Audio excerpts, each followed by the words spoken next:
Friends, let us continue our discussion on complex reactions, and so far we looked at several examples of these complex reactions and simple schemes which are representative of complex reactions, and we saw some characteristics of such reactions using these simple schemes.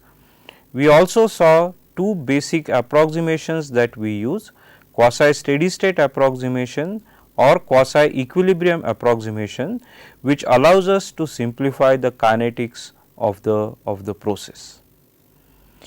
Today's session we will take a look at few examples and see how we derive the kinetics of these processes using the approximations that we saw in the last class. Now, the first question that we may ask ourselves is that how do we know that reaction is a complex reaction? So, the first indication that the reaction is a complex reaction comes from the fact that the order and molecularity of the reaction do not match. For example, if we look at oxidation of nitric oxide, or rather reduction of nitric oxide to give rise to nitrogen and water, the order of this reaction is given, or the kinetics is given by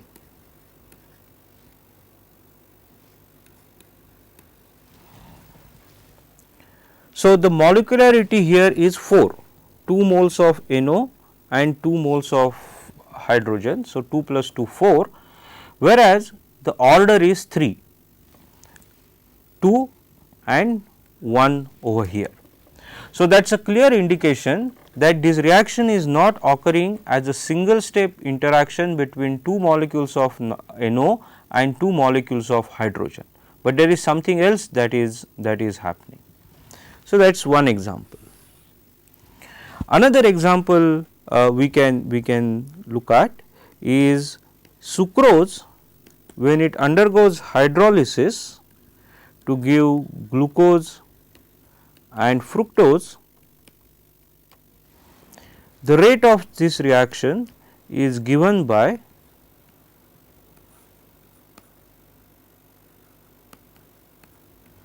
an expression which looks something like this. It is not a power law kinetics, but it is a little more complicated reaction kinetics, and which says that rate is K some constant times Cs divided by Km plus Cs. And it turns out that this constant K is also not really a constant, but it is a function of pH of the media. So, in reality the kinetics and or the order and the molecularity once again do not match. So, how do we now get this kind of kinetic expressions when we have complex reactions? Now, before we start looking at few examples and deal with them, let us look at what is the approach for developing the kinetics of such reactions. So, what we essentially do is we write a mechanism of the reaction.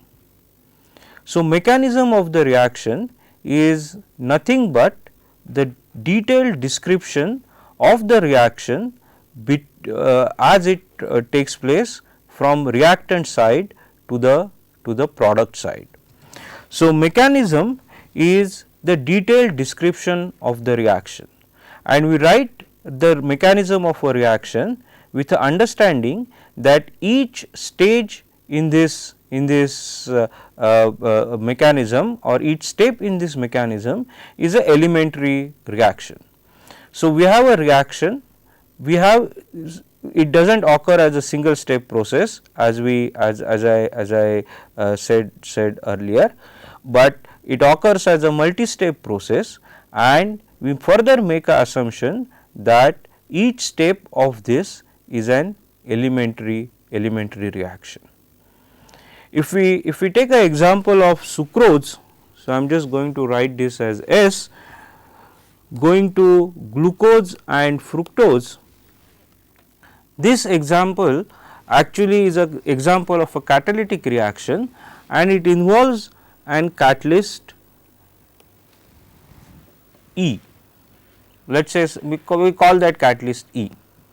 So, this is an overall reaction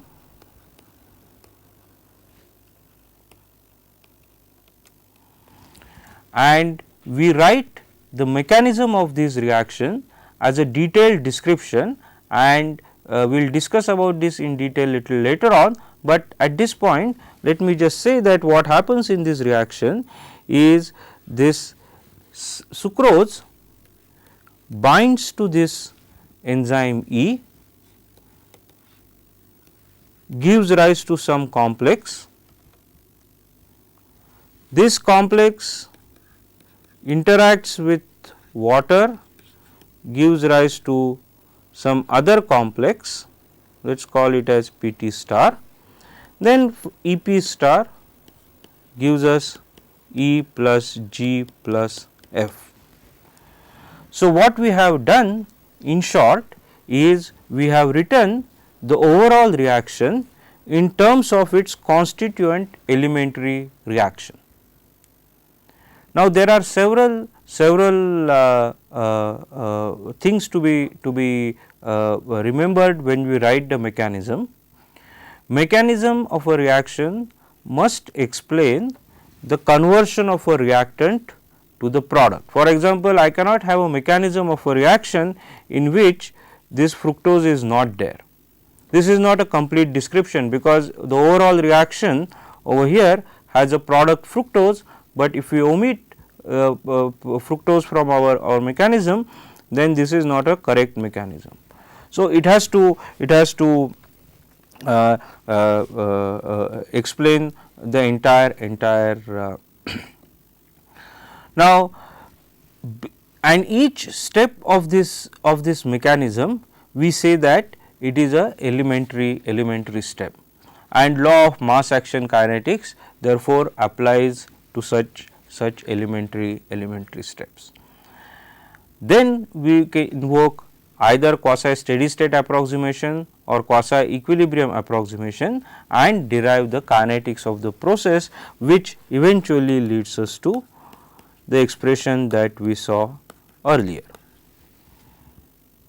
So, kinetics of complex process consists of analysis consists of first of all the overall reaction, the mechanism,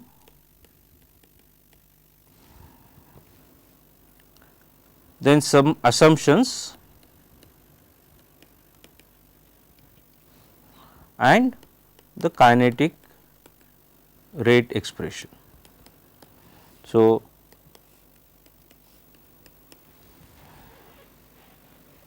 now this is of course not always a one way street.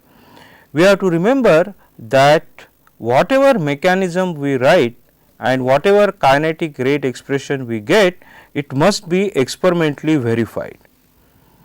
That is, if I write a mechanism of this reaction and if I cannot experimentally verify that this is the correct rate, that is, I experimentally measure the rate of hydrolysis, I experimentally measure the sucrose concentration and see whether this kind of expression applies to that experimentally determined rate. If it does not, then I have made mistake either in writing the mechanism or making certain assumptions, and therefore, I will have to go back to my mechanism step and rework so that I get consistent kinetic rate expression. Now, in our discussions we will be following mechanism, assumptions, and what is the final kinetic rate that we get. We obviously cannot in these video tutorials verify them experimentally, but whenever possible I will try to show some data which says that indeed that is the case. Now, before we go on to examples, one more point to be noted, that when it comes to mechanisms, there are two kinds of mechanisms. One, what we call open sequences.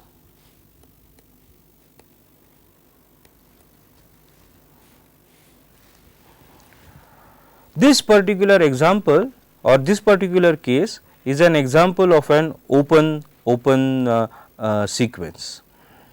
That is, what we have is, starting with reactant, we follow a series of steps which end up in product. So, to be brief, we have, let us say, reactant, we have reactants, intermediates, products. It need not be a linear sequence like this, but that is the order in which information is flowing, and there is, this is what we call open loop sequences. This catalysis is an example of an open loop sequence. The other type of mechanisms are what we call closed loop sequences.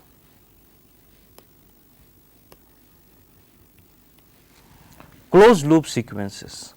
Now, in these kind of mechanisms, what we have is, we start with reactants, they go to some intermediates, some more intermediates, which goes to products. However, unlike open loop, so this is what happens typically in an open loop sequence, but in a closed loop sequence, the intermediates, let us say at a later stage, go back to intermediates at an early stage, in a way closing the loop in a sequence of events.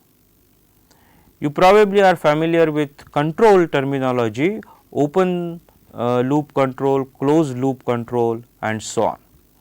So, in that sense, this is an closed loop, because you are going in one particular direction, but at some stage there is a feedback into a previous stage, and this is what makes these sequences to be called closed loop sequences.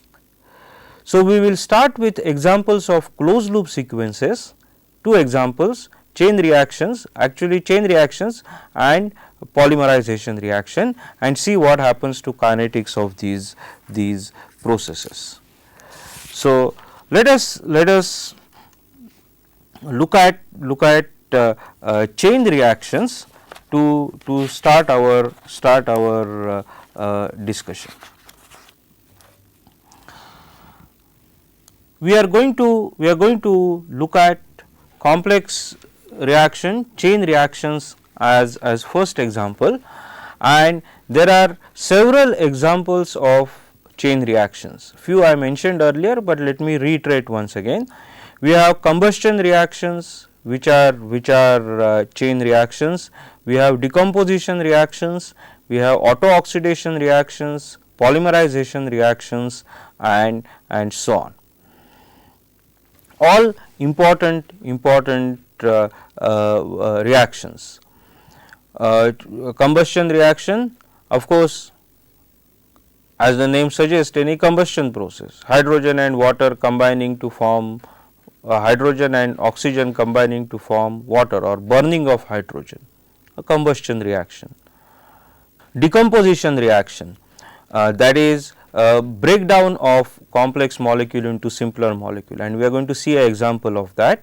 Auto oxidation, formation of peroxides, that is we looked at that example earlier, that is, you have a hydrocarbon, you imbibe oxygen into it, and it is a deadly combination, because both fuel and oxygen are together. And then of course, the polymerization reaction. So, let us start with an example of a chain reaction, decomposition reaction. So, decomposition of acetaldehyde. Now, what we have is acetaldehyde giving rise to methane and carbon monoxide. So, simple breakdown, and if it was a simple reaction, we would have expected the kinetics to be K into concentration of acetaldehyde, because the order is 1. So, first guess would have been a first order reaction, or rather the molecularity is 1. So, our first guess would have been a first order reaction. However, in reality the experimental data suggest that this particular rate actually has a order 3 by 2. So, its R is K into concentration of acetaldehyde raised to 3 by 2.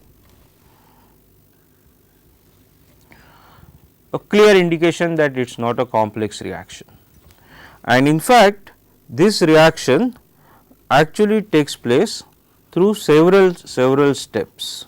And let us look at first the mechanism, and it is an example of closed loop sequence. So, that will also tell us why we call this as a closed loop sequence. So, what happens in the first step, that is the beginning of the reaction, is acetaldehyde breaks down to give radicals, free radicals actually. It gives methyl radical and acetyl radical, CH3 and CHO. So, that is the first step. I will go through this sequence and then see the proper terminology for this. So, we have what we call first reaction as initiation reaction. The reason for this will become clear as we move along. So, next step what happens is this methyl radical extracts an hydrogen from an acetaldehyde molecule and gives rise to first product methane and another radical CH3CO. This CH3CO breaks down to give methyl radical and the second product, namely carbon monoxide.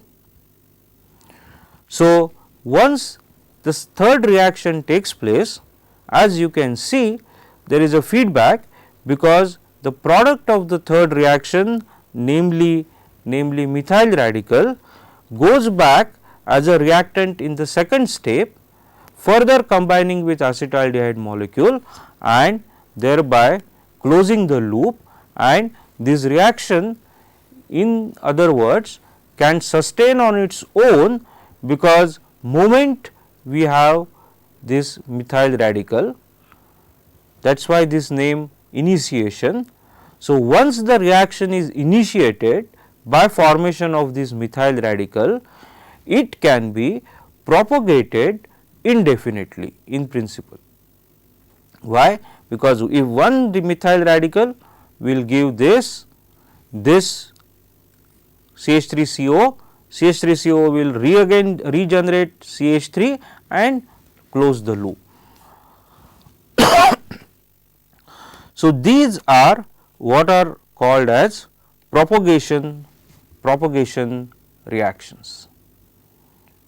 The name is self explanatory, because these are the set of reactions which are propagating by themselves. Now, if this last reaction was not there, then imagine what would happen. Just presence of one methyl radical is enough to keep this process going in cycles indefinitely, and rate of such reaction will be extremely fast, or the reaction will end only when the entire acetaldehyde has been broken down. That means always 100% conversion. But the experience tells us that that is not the case.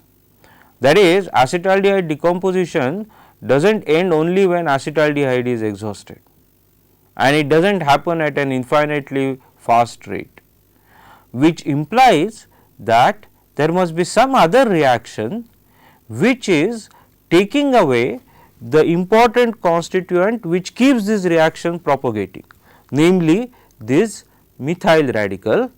So, what happens as shown in the fourth reaction is this methyl radical combined with another methyl radical to give rise to ethane.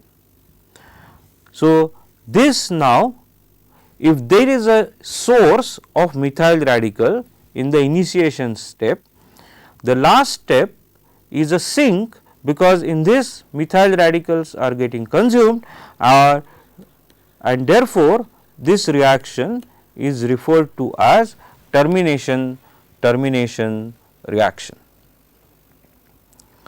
So, this is a characteristic of a typical chain reaction. So, what do we have here? 4 steps in general: initiation, propagation, termination. Propagation need not be only 2-step process, it could be several steps, but the key point is that something at a later stage feeds back into an earlier step in a reaction. Now, there are several things to be noted. I mentioned earlier that in a reaction sequence, all products have to be explained.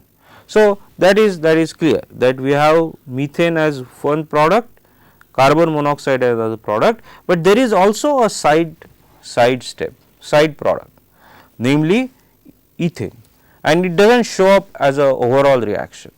And that is also a characteristic of a chain reaction, that there will be some products which are insignificant and therefore are not counted as major products of the reaction. Why is it insignificant?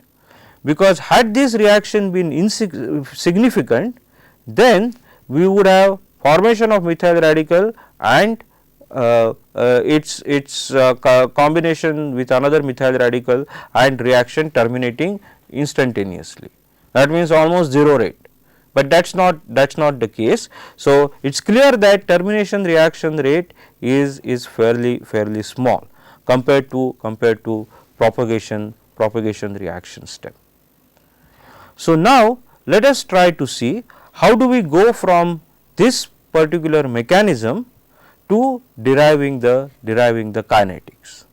But before we do that, let us rewrite this in a slightly different form, so that we see the cyclic nature of this reaction. So, what I am going to do is I am going to write the same reaction in a slightly different form. So, I start with acetaldehyde and I am going to call it A. Okay.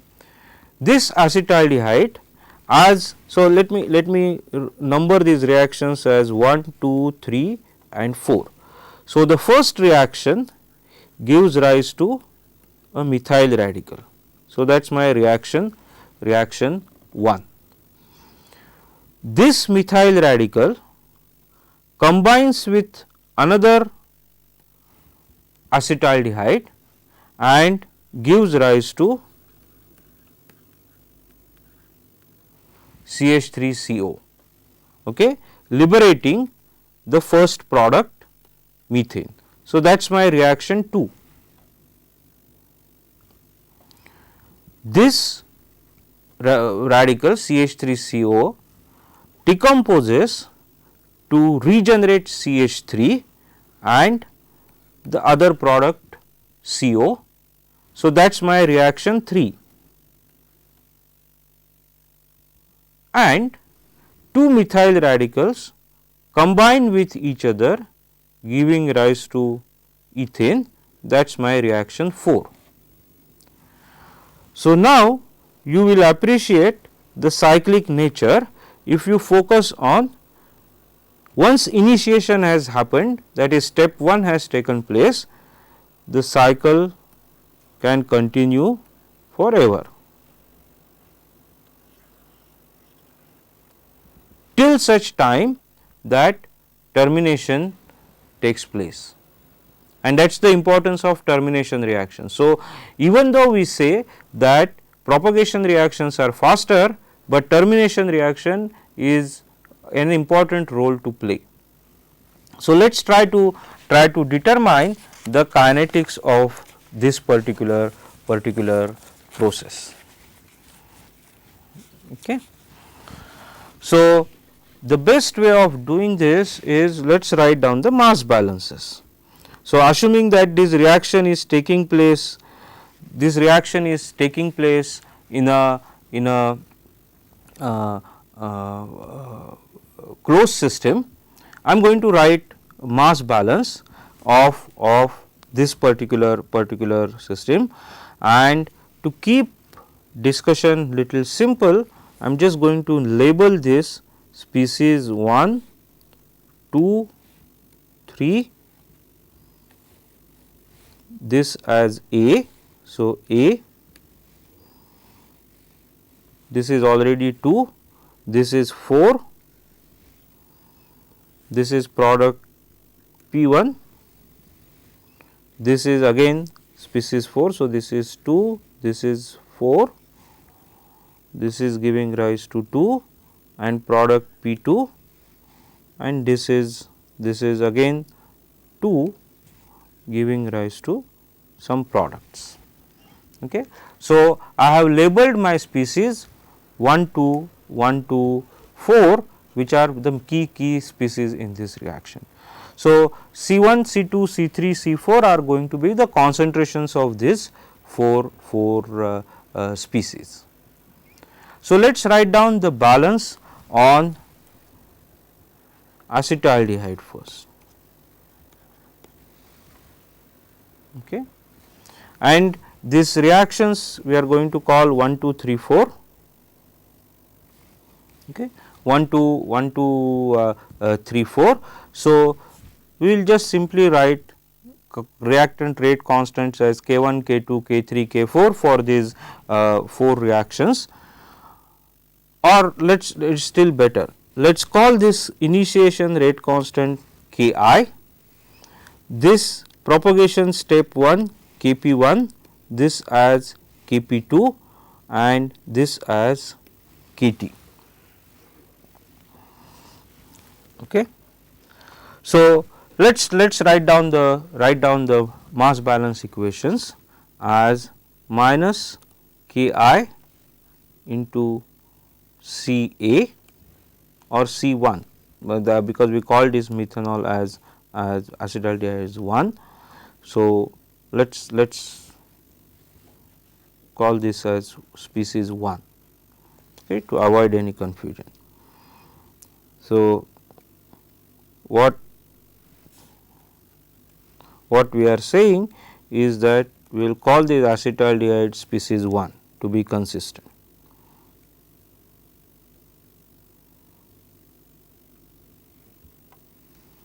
Okay.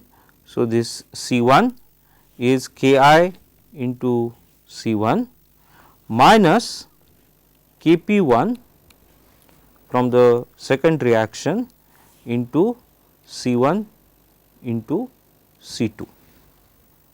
Okay. Similarly, d dt of C2 will be Ki into C1 coming from the first reaction, getting consumed in the second reaction, once again getting consumed or getting formed in the third reaction. Okay.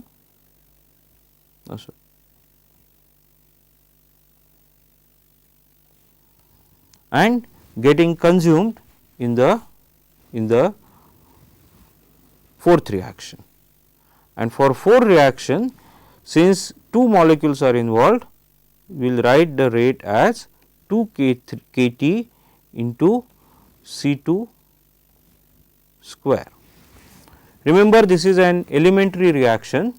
So, the order of this reaction is same as its molecularity. So, we have C2 square and we have 2 molecules, 2 radicals, methyl radicals combining, and hence we write the reaction as with the stoichiometric coefficient -2. So, what does that mean? That means kT into C2 square is the rate of this reaction, and therefore, we write this. Let us write the same thing for C4 now.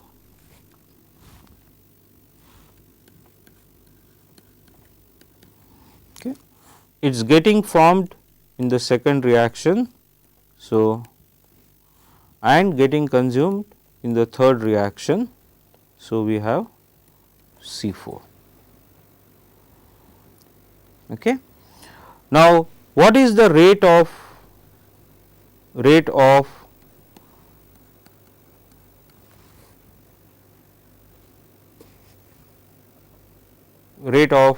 methane formation? As per this is Kp1 C1 C2. What is the rate of CO formation? So, as per third reaction,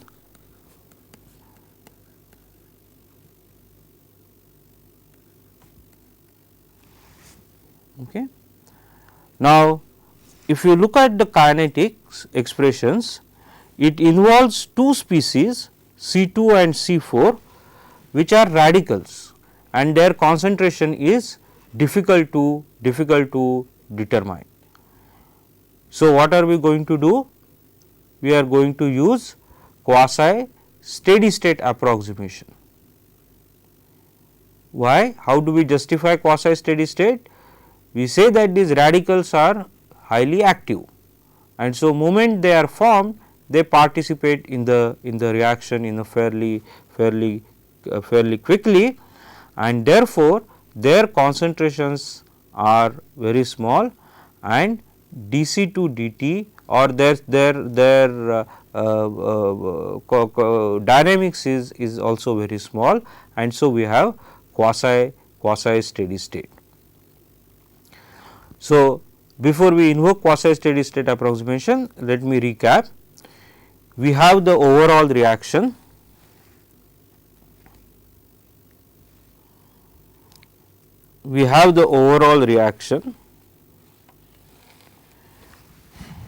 which we wrote in terms of its constituent reactions.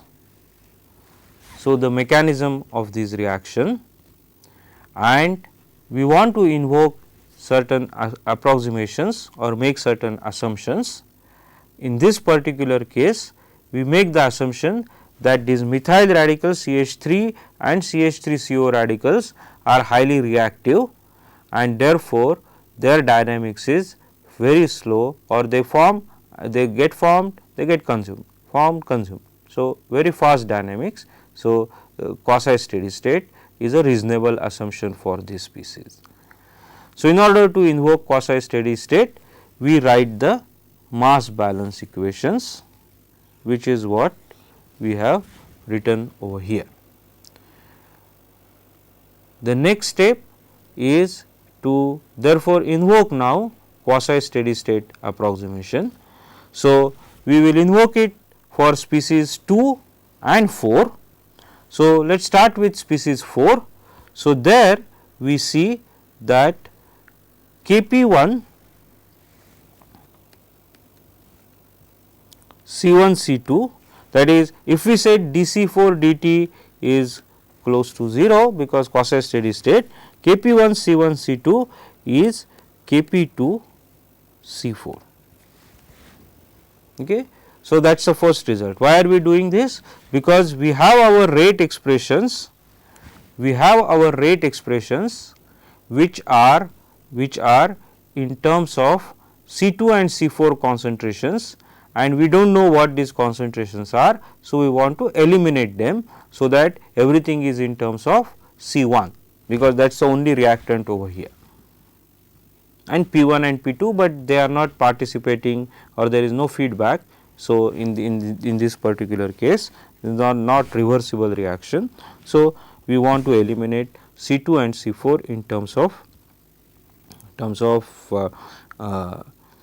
so dC4 dt gave us this particular. Now, what is the significance of this? If you remember, for our overall reaction we will have certain rate as we have been defining earlier, and RCH4 or the rate of formation of methane must be the stoichiometric coefficient times this R. So, RCH4 must be R. Similarly, RCO2 must be also R. So, this is R, this also is R, and this approximation tells us that indeed that is the correct case. That is Kp1 C1 C2 is same, that is Kp1 C1 C2 is same as Kp2 C4. That means both these are equal, and we call that as R. So, that is a good sign that we are not, our assumption is a good assumption. Then we invoke the same assumption for dC2 dt balance or balance for species 2, and you will notice because of this quasi steady state approximation for species 4, the second term and the fourth term or third term cancel each other, and we are left with Ki C1 is 2 kT into C2 square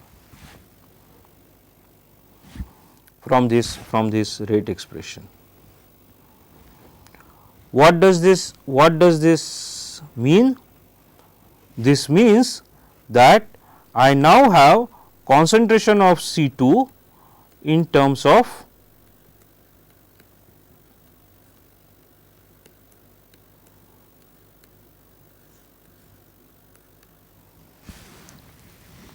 C1, and that is what we have been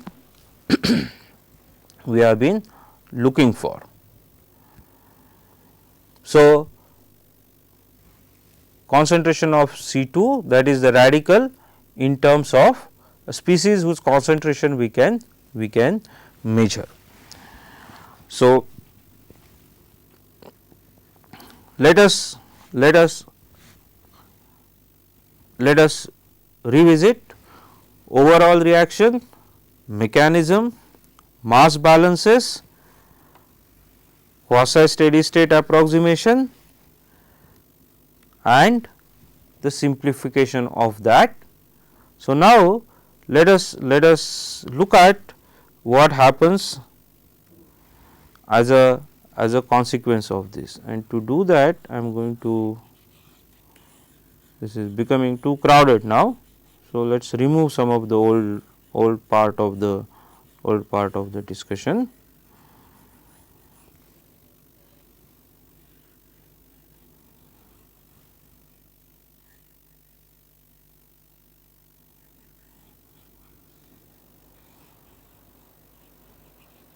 And take it from the last point, and therefore, then say that my rate of this reaction, which is RCH4 RCO over here C1 C2. So, that is Kp1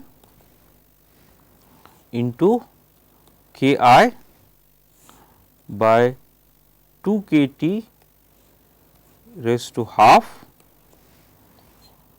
C1 raised to half into C1. So, this is I have substituted for C2 now, and the net result is that we now have R as some constant k C1 raised to 3 by 2, which is what experimentally observed rate. So, we now therefore complete this discussion. So, we have the desired rate. This particular example illustrates several aspects. If you go back to our rate expression, we said that this first and third reaction are slower and so on. So, does it mean that their rates or rate constants do not matter? No, it does matter. In fact, if you look at the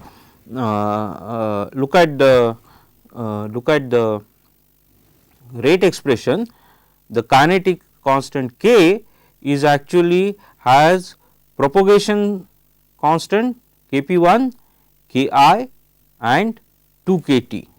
That is, if you look at this particular expression. So, rate constant of initiation and termination do matter. Okay. So, that is point 1. Point 2, if you look at this approximation for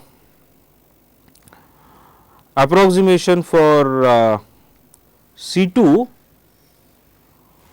over here, we see that the initiation rate, that is rate of this first reaction, equals the rate of termination reaction, the fourth reaction, and this also is a typical of a chain reaction, that is reaction 1 is equal to reaction 4, the rates of these reactions.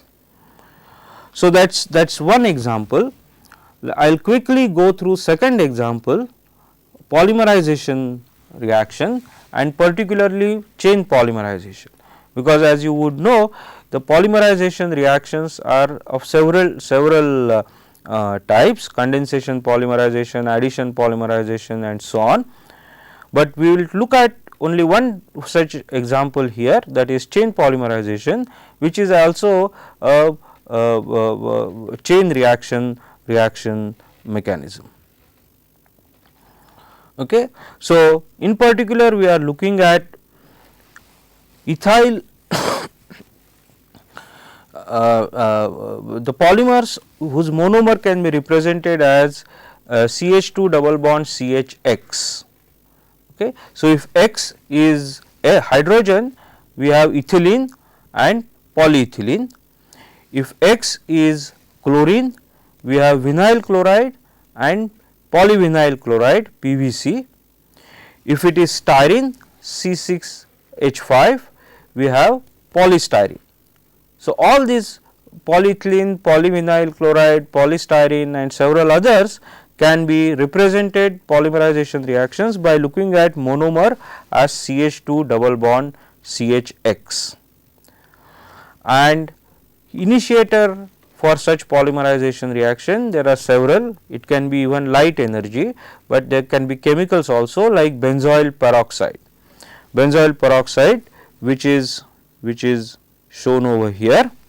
So, the first step is benzoyl peroxide gives rise to benzoyl radicals. Okay.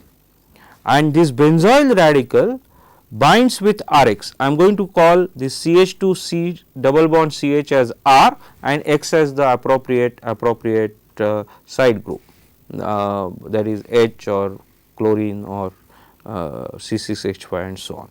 So, we have 5 joining with Rx giving rise to another radical phi Rx dot. Then this phi Rx dot in a propagation reaction. So, we have propagation now,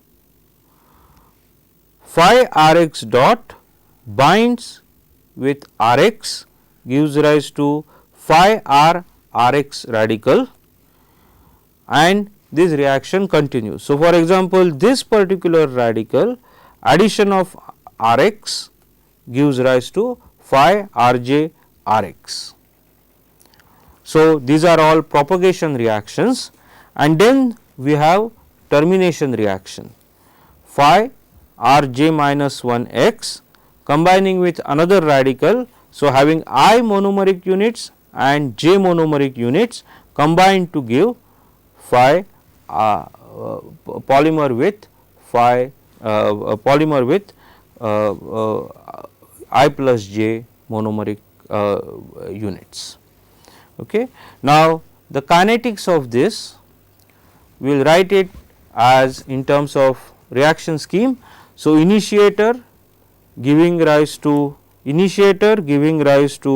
free radicals, step 1, free radical benzoyl peroxide combining with monomer giving rise to a live radical R 1, then R propagation reactions, that is R 1 combining with one monomer giving rise to R 2, R 2 plus M R 3. So, in general R j minus 1 plus M as R j. So, these are all propagation reaction, and the termination reaction R j plus R I giving rise to P I plus j. So, these are the typical rate constants of these reactions. Initiation and termination being fairly small, this should be minus sign here, fairly small compared to propagation reaction step. So, how do we determine the kinetics of this polymerization? Same strategy. We have a mechanism and we are going to invoke quasi steady state approximation for all these radicals R 1, R 2, R 3, R I, R j, R n. Remember, this is an infinitely long process, and therefore, we have polymer chain distribution and so on. So, let us how do we determine the kinetics? In a simple manner, you can work out these details by yourself. It is writing for a given species its appearance and disappearance rate. So, we have initiator of radical, live polymer R 1, live polymer R j, and the polymer P j, which is in this particular case formed from R 2 live radicals R 1 and R 2 combining. So, we now then invoke quasi steady state approximation for this species. That means, what does it mean? That means, d phi dt, for example, its appearance rate minus disappearance rate. That is true for any species, right. The formation is a balance between appearance and disappearance. So, for quasi steady state approximation to be invoked, this must be equal, these two rates are equal, and so on for all the species. Now, using some properties of infinite chains, because this is a polymer chain, we can actually simplify that by in terms of initiation rate, the total radicals, that is R 1, R 2, R 3, R phi, R infinity, is given in terms of this initiation rate R I and the initiation rate constant K A. Then monomer consumption rate, this is referred to as total radicals tau 0, monomer consumption rate, radical concentration any species R j in this particular form, which can also be written as gamma times psi raised to j, and the polymer generation rate, which is in terms of this R j minus 1 into some constant. Now, if we look at the structure of this, we notice the following. The importance of initiator, for example. If initiator is not there, I is 0, then it turns out that all these rates go to 0. That is, if initiation rate is 0, then total radical concentration is 0, monomer consumption is 0, individual radical concentration is 0, polymer generation rate is 0. It also implies that if initiator concentration rate I, why am I saying this? Because in all these rate expressions Ri is there, Ri, Ri, Ri, Ri and so on. So, if initiator concentration goes to 0, that means this goes to 0, Ri will go to 0 and all these rates will go to 0. That is the importance of initiator. Its importance can also be felt in the following manner, expressed in the following manner. If initiator concentration is small, then I is small, so Ri is small and then all rates will be small. In other words, we have to maintain initiator concentration at a high value, and furthermore it is often maintained at a constant value. Now, if we look at these expressions once again, we also notice the following. These radical concentrations, for example, Rj, okay, as a function of J. What is J? J is the number of monomeric units 1, 2, 3, 4 and infinity. It actually always falls down, and that is to be expected because here Rj comes from J minus 1, J minus 1 comes from J minus 2 and so on. So, J minus 2 concentration is always higher than J minus 1 is always higher than J. So, it is monotonically decreasing. Now, if you look at the rate of polymerization, we find that Rj function is continuously decreasing as function of J, J minus 1 is continuously increasing. Hence, the product of the two, if you plot it as Rpj as a function of J, it always goes through a maxima, and that is that distribution of the polymer that we find. The weight fraction of the jth component as a function of J or its molecular weight, we always see that there is a unimodal distribution, and our kinetics can explain that. So, with this we come to the end of this particular session, and here today we saw two examples, that of chain reactions and polymerization reaction, and how we use quasi steady state approximation to determine the kinetics. In the next session, we are going to look at catalytic reactions and the kinetic rate expressions of catalytic reactions. Thank you.